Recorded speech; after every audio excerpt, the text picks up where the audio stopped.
Tous les monstres ne naissent pas mauvais. Certains le deviennent parce que c'était le seul moyen de survivre. D'autres le deviennent par accident. C'est le cas d'un certain Dr. Kirk Langstrom, un homme qui était prêt à tout pour sauver des vies, mais hélas, ses expériences l'ont conduit vers un autre chemin, celui de Man-Bat.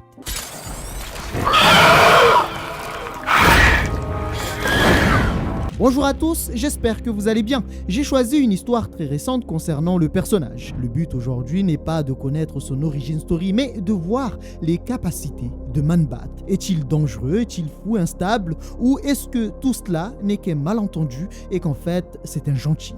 Depuis un petit moment, Kirk Langstrom est devenu Man-Bat. Il avait fait la promesse à sa bien-aimée Francine de ne plus fabriquer de sérum. Malheureusement, étant un homme de science, il n'a pas pu s'abstenir. Résultat, cela a installé un conflit entre lui et sa bien-aimée. Dans cette situation, elle décide de jeter son expérience pour qu'enfin, il arrête de vouloir travailler sur le sérum. Ce qui va faire qu'il va devenir bien plus agressif, estimant qu'on ne pouvait pas lui prendre une chose qui lui appartenait. Il s'avère qu'il y a longtemps, Francine, sa femme, était celle qui lui avait donné tout son soutien. Elle avait fait de son rêve leur rêve, à savoir redonner lui à tous ceux que la nature a privés. Car oui, à la base, Kirk Langstrom s'était lancé dans ses recherches dans le but de trouver un moyen d'aider toutes les personnes possédant des problèmes d'ouïe. Croyant en lui, Francine a accepté de l'épouser, mais avec le temps, Kirk a fini par lui briser le cœur. Comment? Eh bien, tout a commencé depuis que Kirk est devenu Man-Bat, après s'être lui-même infligé ses expériences. Depuis lors, il a abandonné ses recherches pour aider les gens malentendants. Il est devenu une sorte de toxicomane addict à son propre sérum Man-Bat. Alors après avoir subi tout cela, elle a décidé de tout simplement partir. Car si Kirk Langstrom ne meurt pas de son propre sérum, Man-Bat tuera tout autour de lui et à la fin, il souhaitera mourir. Depuis qu'elle est partie, Kirk devient vraiment fou. Il est persuadé que sa femme est en tort, qu'elle ne comprenait pas son objectif. D'ailleurs, il estime que cette dernière utilisait sa sœur pour le manipuler alors qu'il était sur le point de tout comprendre concernant son projet. Sa femme ne pouvait pas le comprendre, alors il devait lui prouver qu'il n'était pas un monstre. Et pour cela, il décide en quelque sorte de jouer au héros. Il s'avère que depuis qu'il est Man-Bat, il se sent libre, puissant, voire plus grand. Sauf que les problèmes ne commencent pas là. Ça commence lorsqu'il se réveille et qu'il devient Man-Bat. Ce soir-là, un groupe s'était organisé pour commettre un vol. Leur but, c'était de récupérer du matériel, une arme assez puissante provoquant une sorte d'onde de choc sonore. Ces derniers devaient faire vite, car à tout moment, Batman pouvait arriver. Et alors qu'ils s'apprêtaient à partir, ils se rendent compte qu'il était là. Batman était arrivé. Mais à cet instant, la personne qui est apparue, ce n'était pas lui, c'est Man-Bat qui est apparu. Il va alors les massacrer. Étant donné qu'il volait des choses qui ne leur appartenaient pas, il s'est donné pour but de les punir et en quelque sorte de les remettre sur le droit chemin. Alors il va se mettre à les traquer, ce qui va au passage provoquer un sacré bordel sur la route, avant qu'une autre personne ne fasse son apparition. C'est Batman qui lui demande de ne pas rendre les choses compliquées. Il s'avère que Man-Bat considère Batman comme un clone qui ne connaît en rien le véritable pouvoir des chauves-souris. Et dans cette situation, il va l'informer être là pour aider. Mais Batman va quand même s'en prendre à lui, en lui demandant de se calmer et de le laisser faire. En fait, Batman savait parfaitement ce qui allait se passer, et il ne voulait pas le laisser gérer le gang du Blackout. Ce qui ne plaît pas vraiment à Kirk, car laisser Batman terminer ce qu'il a commencé reviendrait à lui donner la gloire d'avoir arrêté le gang. Alors il décide de tout saboter, comme ça, personne n'aura la gloire. Résultat, ils vont livrer un combat sur la route et tout saccager sur leur passage. Le camion du gang du Blackout va se renverser. Mais dans cette situation, il n'y a personne pour les arrêter puisque les deux, à savoir Batman et Man-Bat, s'affrontent. Alors ils vont en profiter pour sortir une arme. En voyant cela, Batman décide de se détacher et demande à Man-Bat de reculer. Cependant, persuadé qu'il pouvait les arrêter seul, il avance sans réfléchir. Résultat, il sera frappé de plein fouet par cette attaque. L'attaque a été assez puissante pour l'envoyer dans le décor. La police arrive et veut le tuer, mais Batman intervient. Tout le monde savait qui était Man-Bat. Pour Batman, il n'est pas si méchant, mais la police ne veut rien savoir concernant son histoire dramatique, ni s'il est gentil ou méchant. Ce qu'ils savent, c'est qu'il met tout le monde en danger. Man-Bat s'en foutait de tous ceux présents. Ce qu'il voulait, c'est que sa femme voie ça, qu'elle voie qu'il n'est pas un monstre et qu'il était en quelque sorte le seul à pouvoir sauver la situation. Il va donc foncer sur l'homme, ce qui était une grosse erreur, car le noyau de l'arme était devenu instable après l'accident. Résultat, ce dernier va exploser, provoquant un son extrêmement puissant qui va tout dévaster sur un rayon de plusieurs mètres. À cet instant, Man-Bat pensait qu'il était le vainqueur, qu'il était un héros, avant de perdre connaissance. Lorsqu'il se réveille quelque temps plus tard, il se rend compte que Batman se trouve à ses côtés. Ce dernier l'avait conduit dans l'un de ses repères secrets. Ce que Kirk ne comprenait pas. Il avait sauvé tout le monde, alors pourquoi Batman lui fait ça? Pour l'homme chauve-souris, sa place devait être dans une cage. Kirk était persuadé que c'était sa femme qui avait demandé à Batman de lui faire ça. À cet instant, il l'informe être désolé, mais le sérum Man-Bat qu'il s'est injecté avait causé des dommages irrévocables à sa constitution cellulaire. Batman dit même que c'est la chauve-souris la plus sauvage et la plus puissante qu'il n'a jamais vue. Car après avoir injecté des antitoxines dans son corps pour lui rendre la forme humaine, il s'est rendu compte, après avoir fait des tests, que le sérum Man-Bat avait provoqué des mutations à ses cellules. Il est contrôlé par Man-Bat de l'intérieur. Avec le temps, il perdra son humanité et cela avait déjà commencé. À la fin, son cerveau allait s'arrêter et lorsque cela arrivera, alors il mourra.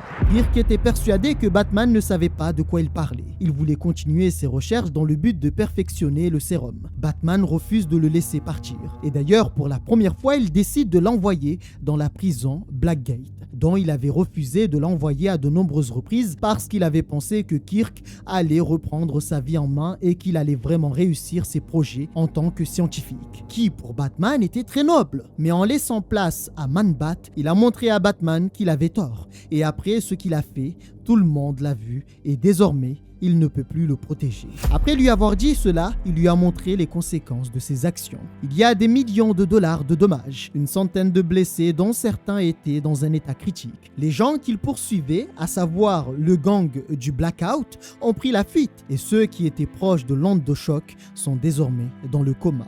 Beaucoup ont perdu l'audition et les médecins ne savent pas encore si c'est permanent. En réalité, tout cela, ce n'était pas ce qu'il voulait. Mais hélas, c'est ce qui s'est passé. Et Batman lui fait savoir que c'est toujours ce qui arrive lorsqu'il prend le sérum, qui est en quelque sorte une drogue, et qu'il devient Man-Bat. Il y a toujours des conséquences lourdes derrière lui. Et il lui fait même savoir que c'est pour ça que sa femme est partie. Tout a commencé depuis qu'il est devenu Man-Bat. À chaque fois, sa femme se retrouvait en danger. Malgré cela, elle est toujours restée à ses côtés. Mais le malheur a commencé quand il est devenu addict au sérum. Et lorsqu'il prenait des doses quotidiennes à cette chose, il devenait plus sombre. D'ailleurs, on a pu voir que son sérum s'était retrouvé dans les mains de la Ligue des Assassins. Talia avait capturé sa femme pour le menacer, l'obliger à fabriquer une certaine quantité de sérum pour l'aider à obtenir son armée de Man-Bat. C'est ce qui lui a permis d'affronter Batman et de le vaincre, avant de le présenter à son fils Damian comme un butin. Malgré tout cela, Kirk était persuadé qu'il était capable de trouver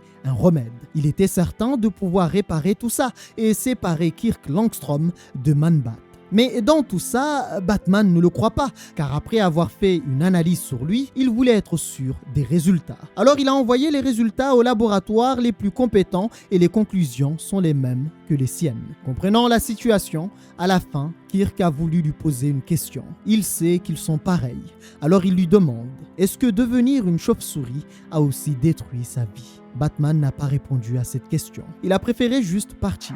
Durant son transport, Kirk s'est demandé « Est-ce que sa femme serait heureuse d'apprendre ce qui lui arrive? Est-ce qu'elle serait heureuse d'apprendre qu'elle avait raison et qu'on allait le laisser pourrir dans une cage ?» Mais c'est là aussi qu'il pense à sa sœur. Et c'est là qu'on comprend qu'il existe deux Kirk Langstrom, le scientifique et Man-Bat. À cet instant, Man-Bat est apparu en disant qu'il ne devait pas mourir. Il croyait en lui, alors il devait essayer essayer de réparer les choses. Et s'il n'arrive pas à réparer son corps, alors il préfère qu'il meure libre que dans une cage. Man-Bat va aussi l'informer qu'il restait encore du sérum en lui. Il fallait le canaliser pour se transformer. Il va donc suivre ses paroles et ainsi se transformer. Seulement, en se libérant de ce fourgon, il a provoqué sa chute. Mais à cet instant, Man-Bat l'informe que plus personne ne devait mourir de leurs mains. Ils étaient meilleurs. Alors ce qu'il a fait, c'est les sauver.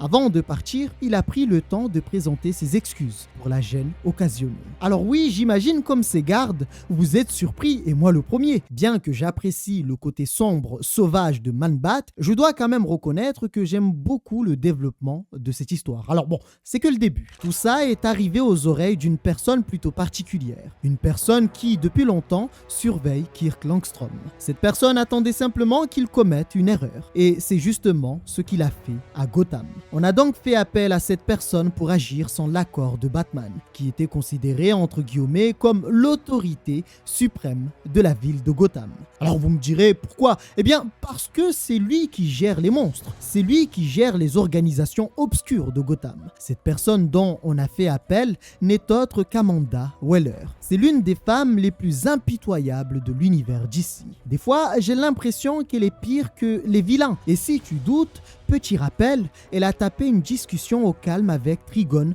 en imposant des conditions comme si c'était son petit. Je le rappelle, Trigon tape des 1v1 avec Darkseid. Mais attends, je suis le seul à être choqué du sang-froid de cette femme. Il s'avère qu'Amanda Waller dirige une équipe que vous connaissez assez bien, la Suicide Squad. Elle transforme les vilains en de sortes d'armes utiles pour la société. Et cette équipe devait attraper Man-Bat.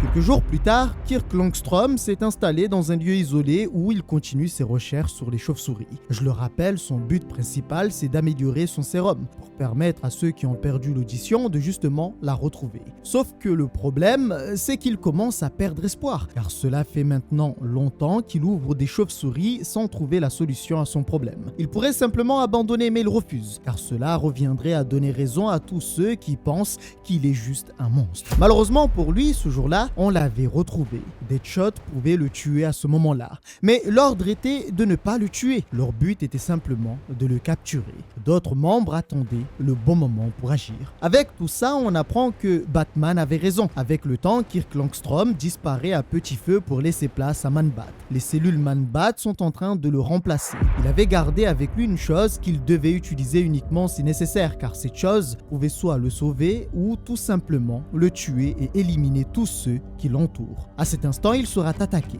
Deadshot ne va pas tenter de le tuer, mais juste détruire tout son laboratoire. Surpris de voir qu'il avait attaqué, il l'informe qu'importe qui l'a envoyé, il n'avait pas à faire ça, car après avoir trouvé le remède pour soigner les gens qu'il a blessés, il allait se rendre à la police. Mais Deadshot refuse d'entendre ses paroles.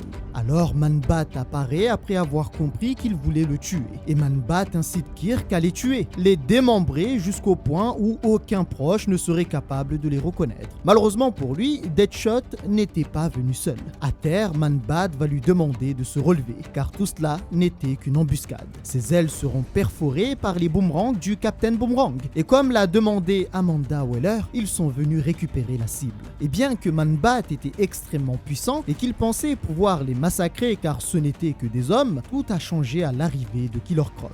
En fait, à cet instant, il comprend que c'était bizarre et dangereux, car tous les ennemis de Batman qui avaient disparu il y a peu sont apparus au même endroit et l'affrontent. Son problème principal, c'est Killer Croc, car il est le seul à pouvoir vraiment le combattre physiquement. Alors ils vont livrer un combat extrêmement violent et assez sauvage. Ce sont deux bêtes qui s'affrontent et seul le plus fort pouvait ressortir vainqueur de ce duel. Le problème, c'est que Man-Bat a changé. Il ne veut plus être un tueur, donc se retrouve limité dans ses capacités. Il n'est pas aussi impitoyable que Killer Croc. Cependant, voyant qu'il pourrait mourir noyé, Man-Bat laisse sortir sa partie sauvage. D'ailleurs, il dira que pour affronter un monstre, il fallait en devenir un et ne faire aucun prisonnier. La situation va être hors de contrôle. À la base, ça devait être plus rapide et plus simple. Et vu que ça devient dangereux, on appelle Harley Quinn. Mais cette dernière ne réagit pas vraiment. C'est là aussi qu'on comprend pourquoi à certains moments, certains personnages nous paraissent faibles. Car comme le dit Deadshot, s'il ne tire pas pour tuer sa cible, comment devrait-il combattre ? À la fin, il passe pour un clone et ne peut juste rien faire. Ils vont donc se faire massacrer, à tel point qu'au moment le plus critique, Captain Boomerang va demander à Deadshot de lui mettre une balle entre les 2 yeux. Man-Bat va en profiter pour demander à Captain Boomerang de retirer ses jouets. Une fois cela fait, il l'a tout simplement mis KO avant de retourner dans la maison. Il devait récupérer tout ce qui était nécessaire. Car oui, ne l'oublions pas, il est mourant et il dira qu'il ne pouvait pas mourir avant d'avoir réglé leurs problèmes, à savoir les gens qu'il a rendus sourds au moment de l'explosion au centre-ville de Gotham. Seulement, alors qu'il détruisait certaines expériences, une personne est apparue. Au début, il a pensé que c'était sa femme Francine, mais sans qu'il ne se rende compte de quoi que ce soit, c'était trop tard. Ce n'était pas sa femme, mais une autre femme qui est plutôt spéciale et qui aime beaucoup parler. Alors elle l'a traîné à l'étage et l'informe qu'il fallait faire vite. Une fois qu'elle l'a installé, elle informe que tout cela était parfait. Ils avaient donc assez de temps pour faire une séance de thérapie. Cette femme, c'est Harley Quinn. Et jusqu'à maintenant, elle s'ennuyait. Alors, avant de reprendre concernant cette thérapie, il faut savoir que beaucoup de choses se déroulent à Gotham. Au moment où la Suicide Squad était venue pour le capturer, un autre gars était apparu. Est-ce que vous vous rappelez encore des mecs qui avaient utilisé l'arme sonique sur Man-Bat et qui avaient par la suite causé un sacré bordel avant de disparaître? Eh bien, ces gens, il s'avère qu'ils travaillent pour le propriétaire de cette arme, un gars qui n'était pas vraiment très content d'avoir perdu l'arme sonique qu'il chérissait tant. Cette personne, c'est le docteur Jonathan Crane, a.k.a. l'épouvantail. Il utilise un gaz spécial qui lui permet de modifier la perception de la réalité. En d'autres termes, ce que vous venez de voir n'est pas réel. Le fait que vous voyez plusieurs Man-Bat, eh bien, ce n'est pas vraiment des Man-Bat. C'est le gaz de l'épouvantail qui a modifié la réalité. Désormais que son arme a été cassée, il voulait la réparer. Et pour cela, il avait une personne en tête. Alors, quelques temps plus tard, il a retrouvé la femme de Kirk Langstrom, dans le but de lui demander gentiment, avec la politesse qui est la sienne, de réparer son arme. Il va alors libérer une des toxines qui n'étaient pas nocives, mais possédaient des propriétés hallucinogènes. Il faut savoir que c'est Batman qui l'a protégée, et c'est lui qui lui a permis de s'éloigner de Kirk Langstrom. Et avant de la laisser, il lui a donné un bat-signal. Elle va justement appuyer sur ce bat-signal. Mais malheureusement, avant que Batman n'arrive, elle sera traquée. Se défendre devient impossible à cause des toxines qui déforment la réalité. À la fin, des hommes apparaîtront pour la neutraliser. Bien, maintenant, revenons à notre psy préférée, Harley Quinn. En fait, elle va en quelque sorte lui retourner le cerveau en lui faisant comprendre qu'il avait créé le sérum qu'il voulait. Elle lui fait savoir qu'il a réparé les dommages causés, sa femme est revenue, mais rapidement, Harley lui fait comprendre aussi que tout ça n'était qu'un fantasme et c'était dangereux. Il semble que l'objectif de cette thérapie forcée est de persuader Kirk Langstrom que ses efforts sont vains. Quoi qu'il fasse, il ne pourrait pas réparer quoi que ce soit. Alors, étant persuadé savoir ce qui allait lui arriver, elle lui raconte ce qui pourrait vraiment se passer s'il continue dans ses recherches. S'il part de cet endroit, alors le gouvernement allait lui envoyer des gens très mauvais. Le genre de personnes qui te font passer pour une simple proie, qui ne connaissent aucune pitié. Et une fois qu'ils l'auraient attrapé, ils le mettront dans une cage avant de commencer une autopsie vivante sous couvert de service pour la science, alors qu'ils le savent tous. Ce sont des fous qui avaient juste le désir de déchirer une bête intrigante. Ils le massacreront et une fois qu'il sera mort, son corps sera juste jeté. Pas de funérailles, rien du tout. Bien sûr, dans l'histoire, Batman allait certainement creuser, chercher à avoir des réponses, mais Amanda Waller possède toujours les bonnes réponses pour se débarrasser des gens. Après avoir entendu tout ça, Man-Bat voulait juste la tuer. Mais Harley avait pensé à absolument tout. Elle avait en sa possession un sérum permettant de faire disparaître Man-Bat et faire revenir Kirk Langstrom. Il s'avère que dans l'affaire, Harley Quinn voulait l'aider car elle savait parfaitement qu'il souffrait énormément et que tout le monde lui avait tourné le dos. Rien que pour l'aider, Harley avait pris beaucoup de risques en désobéissant aux ordres d'Amanda. Ce qui signifie qu'à tout moment, elle pouvait exploser son crâne, mais Harley Quinn dira qu'elle n'allait pas le faire car Harley était trop précieuse pour s'en débarrasser. C'est pourquoi Amanda avait demandé à une autre équipe de se rendre sur les lieux pour capturer la cible. Et c'est pourquoi aussi à ce moment-là, Harley le libère afin qu'il puisse prendre la fuite. Elle crée aussi une scène de combat pour faire croire qu'ils se sont battus. Au moins de cette façon, elle couvre ses arrières. En réalité, elle savait parfaitement qu'il n'était pas une mauvaise personne. Et ce qu'elle voulait, c'est qu'il y retourne pour changer les choses, car s'il ne le fait pas, à la fin, il sera réellement une mauvaise personne. En laissant place à Man-Bat et surtout sa réputation, son nom seront jetés dans la boue. Elle fait cela non pas vraiment pour lui, mais pour sa femme. Mais elle l'informe aussi que s'il venait à échouer et qu'il venait à briser encore une fois le cœur de sa femme, alors elle reviendrait pour le tuer. Avant de prendre la fuite, il devait la frapper, que ce soit crédible. Suite à ça, Kirk a pris la décision d'aller voir une personne qui lui était chère, sa sœur qui se trouvait à 80 km au nord de Gotham. Pour rappel, elle ne peut pas vraiment parler car elle est malentendante. Cela faisait des années qu'il n'avait pas parlé à sa sœur. Bien sûr, il va expliquer toute la situation, passer du temps avec elle et un peu plus tard, il va reprendre ses expériences. Dans tout ça, il n'était pas au courant concernant la disparition de sa femme. Après le passage de la police, Batman est arrivé. Il va examiner la maison et trouver quelques indices qui mènent vers l'épouvantail. Et alors que Batman continuait son enquête, Kirk va vivre chez sa sœur et sa sœur va s'occuper de lui. Pour la première fois, il se sent bien. Il n'a pas besoin de courir partout et cela lui permet de réfléchir sur lui et encore une fois reprendre ses expériences. Ce temps qu'il a obtenu lui a permis de comprendre une chose. Comme le disait sa mère, il était intelligent et sa sœur avait un cœur meilleur que le sien. Ils étaient complémentaires. Mais durant longtemps, il avait toujours pensé que sa sœur était un fardeau, une personne qu'il devait simplement protéger. En regardant en arrière, il se rend compte que la protection était mutuelle. Durant très longtemps, elle l'a aidé à se sentir mieux.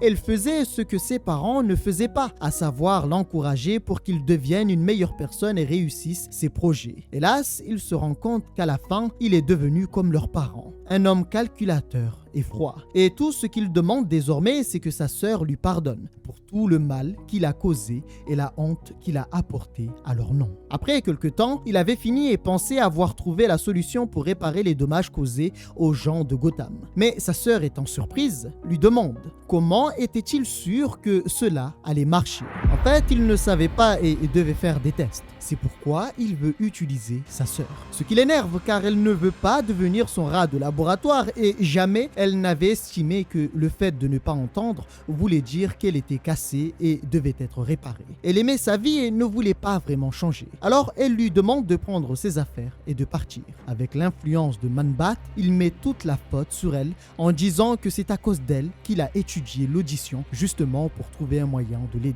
Sa sœur estime qu'il lui crache au visage alors qu'elle venait de l'accueillir chez elle. Peu après, il entend quelque chose de bizarre. Alors il se jette sur sa sœur pour la protéger. L'épouvantail l'avait enfin retrouvé. Derrière lui se trouvaient les hommes du gang du Blackout, qui ont d'ailleurs perdu l'audition après l'événement du centre-ville de Gotham. Comprenant que c'était lui qui était à l'origine du projet Canon Sonic, Man-Bat se jette sur lui pour en finir. Il estime que c'est à cause de lui que tout ça lui arrive. Il blâme toujours les autres pour ses propres problèmes. Et rapidement, il sera frappé par le canon Sonic.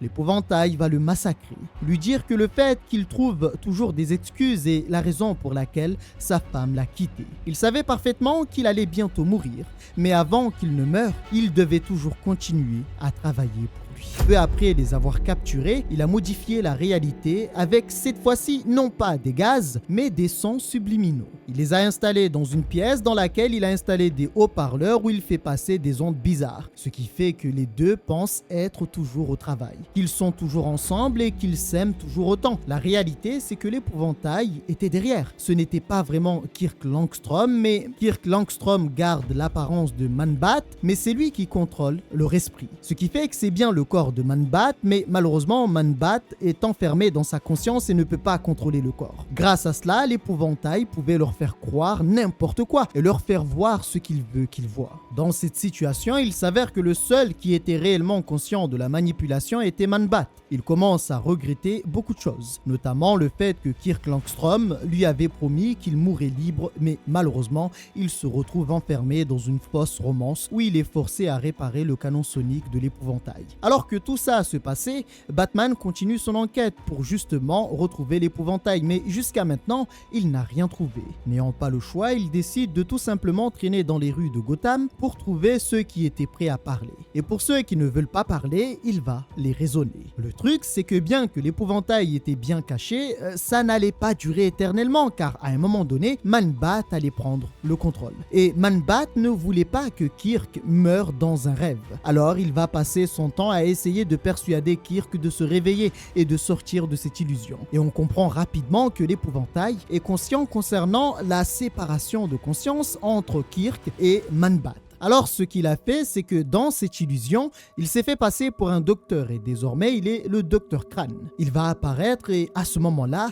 Man-Bat va s'effondrer. En voyant la faiblesse de son hôte, pour la première fois, Man-Bat décide de prendre le contrôle de son corps avant de se jeter sur l'épouvantail. Ce dernier va lui apprendre quelque chose d'assez intéressant. Il avait trouvé l'expérience qu'il avait conçue chez sa sœur et il voulait le tester sur lui. Soit le sérum renforce ses cellules, donc il fonctionne et le rend plus fort, soit il provoque sa destruction et ainsi il meurt. Peu après ça, Man-Bat perd le contrôle et laisse place à Kirk, qui, une fois revenu, ne comprend pas ce qui se passe. On a l'impression qu'il n'est pas conscient concernant l'illusion.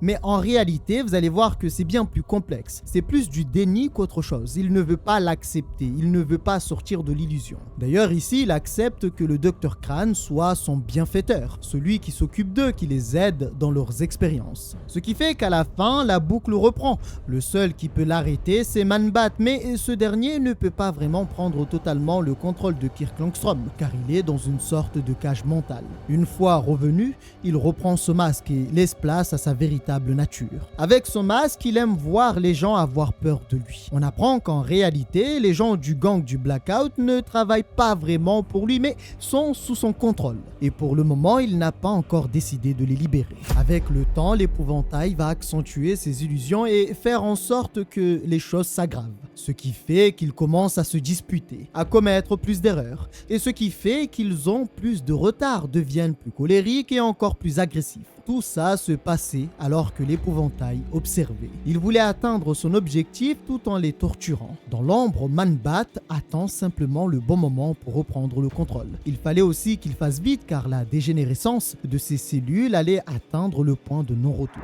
Il a alors détruit les haut-parleurs qui envoyaient des messages pour les contrôler. Ce qui va au passage réveiller Francine qui, rapidement, revient à la réalité et comprend qu'elle n'est pas chez elle. Et en voyant Man-Bat, elle comprend la situation. Elle comprend que l'épouvantail les avait manipulés. Mais peu après, son visage change et lui dit qu'elle espère qu'il comprend maintenant ce que ça fait d'être manipulé, pensant bien sûr qu'elle parlait encore à Kirk. C'est là qu'elle apprend que ce n'est pas Kirk Langstrom qui se trouve devant elle, c'est Man-Bat qui lui parle et ce dernier lui apprend la vérité. Kirk était mourant.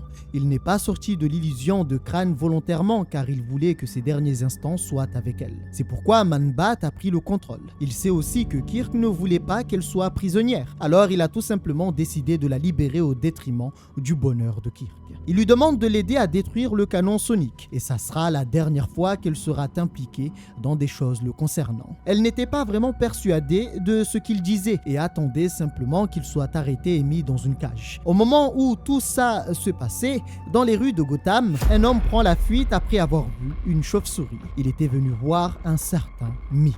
Il s'avère que Mick est un homme qui parle beaucoup et justement, c'est ce qui a conduit Batman à lui. Et ce qu'il voulait, ce sont les informations qu'il dispose sur l'épouvantail.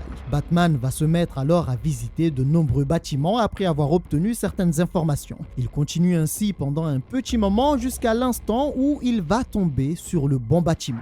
Il va alors neutraliser l'épouvantail, demander à Francine de partir, mais aussi l'aide de Man-Bat. Soit il accepte de l'aider, soit il prend la fuite, mais Batman allait le retrouver. Dans cette situation, Francine veut parler à Kirk. Mais Man-Bat refuse, car il n'aurait pas le courage de lui faire ses adieux. Man-Bat était là pour faire tout ce que Kirk ne pouvait pas faire, prendre les décisions lourdes qu'il ne pouvait pas prendre. À ce moment-là, Crane va utiliser son arme. Il va faire un dernier tir. Un tir extrêmement puissant, mais qui n'aura pas les mêmes effets que la fois précédente. Lorsque Man-Bat voit cela, Batman lui demande de se rendre. En fait, l'attaque de l'épouvantail, l'explosion qui s'est produite, avait fait ressortir les pires côtés de l'homme chauve-souris. Il s'avère qu'il avait utilisé les mêmes sons qu'il avait utilisés sur Man-Bat sur Batman. ce qui fait qu'il a modifié sa perception de la réalité. Batman était dans une illusion de cauchemar violent dans laquelle Man-Bat est son pire ennemi. Et Man-Bat essaie de le raisonner, mais ça ne marche pas. Tout ce qui lui reste, c'est le remède qu'il avait créé lorsqu'il était avec sa sœur. Seulement, il y a un problème. Ce remède n'a pas été testé et donc s'il le prend, cela pourrait marcher comme le tuer. Ce sérum porte le nom de Venom. Il n'avait qu'une seule fonction: renforcer les cellules de Kirk et leur permettre de devenir plus fortes pour pouvoir continuer à vivre et combattre la dégénérescence. Une fois qu'il a pris le sérum Venom, Batman lui demande: croit-il que ça lui fait peur? Alors, je ne comptais pas vraiment donner mon avis, mais je me suis rendu compte qu'en fait, personne ne peut faire peur à Batman. C'est abusé. Lorsque l'épouvantail se réveille enfin, il admire le fruit de son travail. Batman s'est lancé dans un combat à mort avec Man-Bat, qui est désormais devenu une bête surpuissante. Le combat est si violent que l'épouvantail était tout excité, pensant qu'il allait pouvoir assister à la fin de l'une de ses chauves-souris. Kirk Langstrom va apparaître et demander à Man-Bat de ne pas chercher à le tuer, mais plutôt d'aider Batman, car ce dernier était sous l'influence de l'épouvantail.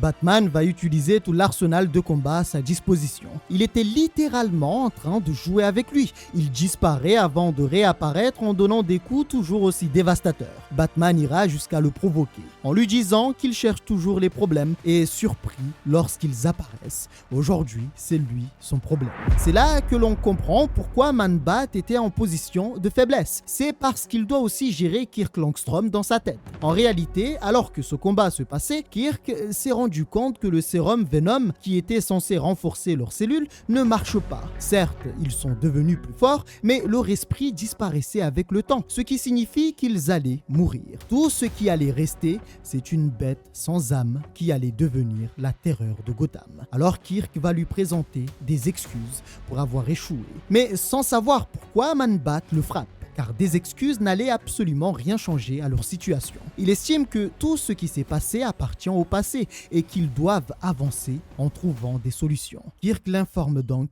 qu'il a quelques idées. Alors Man-Bat reprend le contrôle et attrape Batman, puis détruit le bâtiment et se lance dans les airs. La situation peut sembler avantageuse pour lui, mais le détective laisse paraître un large sourire sur son visage avant d'activer l'assistance aérienne. Peu après, le Batplane de Batman apparaît de nulle part, ce qui fait que la situation va devenir encore plus compliquée. Le Batplane va l'attaquer et en même temps on apprend que Man-Bat et Kirk alternent dans le contrôle du corps. Car oui, pour rappel, Man-Bat ne peut pas garder le contrôle trop longtemps et Kirk ne sait pas se battre parce qu'il est seulement scientifique. De plus, leur conscience est en train de s'écraser. En voyant cela, Man-Bat lui demande de penser à sa femme pour avoir quelque chose à quoi se raccrocher. Pour pouvoir affronter Batman, Man-Bat décide encore une fois de réapparaître et de reprendre le contrôle du corps. Et pour gagner du temps, il balance Batman de l'autre côté de la ville. Ce qui fait que son vaisseau part aussi le chercher et du coup, il gagne beaucoup de temps. Dans la ville de Gotham, l'épouvantail avait installé son arme pour contrôler la ville. Mais Kirk et son ami constatent qu'il ne veut pas les contrôler eux. Le problème dans l'affaire, c'est que les messages subliminaux que l'épouvantail envoie pour contrôler les gens, ils ne peuvent pas les entendre. Ce qui fait qu'ils ne savent pas où se trouve l'épouvantail et où a été installée son arme. Il décide alors d'aller récupérer sa femme pour la mettre à l'abri. Et ce qui est intéressant, c'est que j'ai remarqué que Man-Bat passe son temps à demander à Kirk de se calmer. On a l'impression qu'il est seulement un monstre en apparence, mais au fond, il est intelligent, rationnel et humain. Grâce à Francine, ils vont avoir des informations concernant l'emplacement de l'épouvantail. Alors une fois qu'elle a été mise en sécurité, Man-Bat décide d'aller régler l'affaire. Han s'est installé sur le toit tel un boss final et leur fait savoir qu'il n'aurait jamais réussi une telle œuvre si Man-Bat n'avait pas été là. Même s'il venait à détruire l'antenne qui envoie les messages, cela ne servirait à rien, car beaucoup sont désormais sous son contrôle et ceux qui ne le sont pas seront menacés par ceux qui le sont. Ce qu'il a fait, c'est simplement libérer leurs pulsions. En d'autres termes, ces gens deviennent aussi violents que l'a été Batman une fois atteint par ces messages. Il fait aussi savoir que tout serait fini le lendemain, mais que ces gens n'oublieront pas ce qu'ils ont fait et ne recommenceront plus, à la différence de lui qui s'alimente avec un poison et qui n'apprend pas de ses erreurs. Son diagnostic concernant Kirk Langstrom, c'est qu'il pense pouvoir guérir ceux qui n'entendent pas, alors que lui-même n'écoute personne. personne. À cet instant, lorsque sa femme voit qu'il est sur le point de tuer l'épouvantail, elle intervient et lui demande de ne pas le faire. Et voyant que ses paroles ne pouvaient pas l'atteindre, elle s'adresse alors à Kirk et lui dit que certes, il gâche tout, mais le tuer n'allait rien réparer. Pour commencer, ils devaient revenir ensemble et réparer leur relation. En réalité, avec ses paroles, elle venait de mentir. Son but était de faire disparaître Man-Bat et de faire revenir Kirk, car elle sait parfaitement que Man-Bat est cruel. Il n'a pas peur de tuer. Il n'hésite pas à prendre les décisions que Kirk ne veut pas prendre. Et Kirk, de son côté, est plus gentil. Il est bien plus effrayé par la situation et plus facile à manipuler. Et d'ailleurs, ça a marché. Ses paroles vont l'affecter et provoquer un effet du sérum Venom qu'il s'était lui-même injecté. Ce qui fait que leur conscience se stabilise. À cet instant, Kirk comprend que si cela marche vraiment, alors Man-Bat va disparaître. Mais Man-Bat le rassure et lui fait savoir qu'il n'est pas une entité à part. Il est une moitié de lui qui ne fait que revenir à la source. Depuis longtemps, il a toujours agi comme s'ils étaient deux entités différentes, alors que Man-Bat représentait une partie de lui, celle de la colère, des erreurs et de bien d'autres aspects. En fusionnant avec Man-Bat, il récupère son autre lui et fait ainsi la paix avec lui-même. Une fois cela fait, un nouveau Kirk Langstrom voit le jour. Peu après, il met l'épouvantail hors d'état de nuire. Alors, après l'avoir neutralisé, Francine et lui ont modifié son arme et quelques instants plus tard, il a survolé la ville pour permettre à tout le monde de reprendre conscience. C'est la première fois qu'il fait vraiment le bien. Il a aidé Batman à revenir et à tout remettre en place. Au final, Harley avait en quelque sorte raison. Déjà, il n'a pas gaspillé la chance qu'Harley lui a donnée et s'il l'avait gaspillée, eh bien, il serait mort car elle reviendrait pour le buter. À la fin, on comprend qu'en fait, la seule chose qu'il a pu réparer dans toute cette histoire, c'est lui-même. Avant que Batman ne le livre aux forces de l'ordre, il fait quelques révélations, notamment que le sérum Man-Bat n'était pas à l'origine de ses problèmes. En fait, le sérum n'a fait que les faire remonter à la surface. Donc le fait qu'il était violent à certains moments, impulsif et autres, ce sont des choses qui étaient enfouies en lui. À ce moment-là, ce qu'il voulait, c'était présenter des excuses sincères et espérer une dernière chance avec sa femme. Malheureusement pour lui, elle a refusé, car leur relation ne pouvait pas être réparée. Alors il accepte simplement sa réponse et promet qu'à partir de cet instant, il n'allait plus jamais s'imposer dans sa vie. Il lui souhaite une meilleure vie et une fois cela fait, il s'est rendu à la police. Quelques mois plus tard, un visiteur est venu le voir à la prison de Blackgate. Dans la prison, on lui a donné tout ce dont il avait besoin pour continuer à travailler. Et la personne qui est venue lui rendre visite, c'est Wonder Woman. Elle est venue le voir car elle était en train de constituer une équipe pour explorer certaines parties encore inexplorées dont ils ignorent l'existence. Elle voulait un scientifique. Mais Kirk n'était pas sûr d'être la bonne personne car il a fait beaucoup de mal.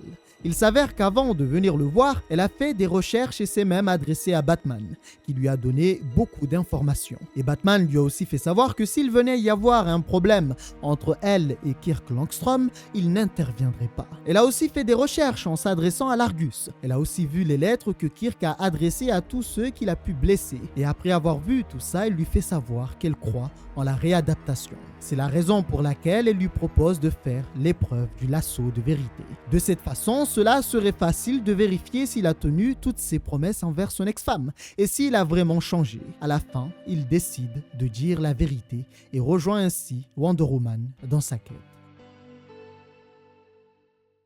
Alors, vous le savez, j'aime donner mon avis. Quand c'est nul, je dis que c'est nul. Et quand c'est bien, et quand c'est sympa, je dis que c'est sympa. Ici, je le reconnais, au début, quand j'ai vu qu'il voulait faire une sorte de Man-Bat gentil, je n'y croyais pas trop. Je me suis dit que ça allait être nul et qu'ils allaient certainement gâcher le personnage. Mais après cette histoire, je dois quand même reconnaître que c'est vraiment pas mal. Ils ont développé le personnage d'une manière vraiment excellente. Et franchement, oui, je valide. Voir les choses de cette façon concernant ce personnage, je n'ai rien à dire si ce n'est bravo. Reste maintenant à voir ce qu'il pourrait devenir. Au passage, venez me rejoindre sur Twitch. Je suis en live tous les soirs. Merci à tous ceux qui le feront. Prenez soin de vous et on se retrouve au prochain épisode.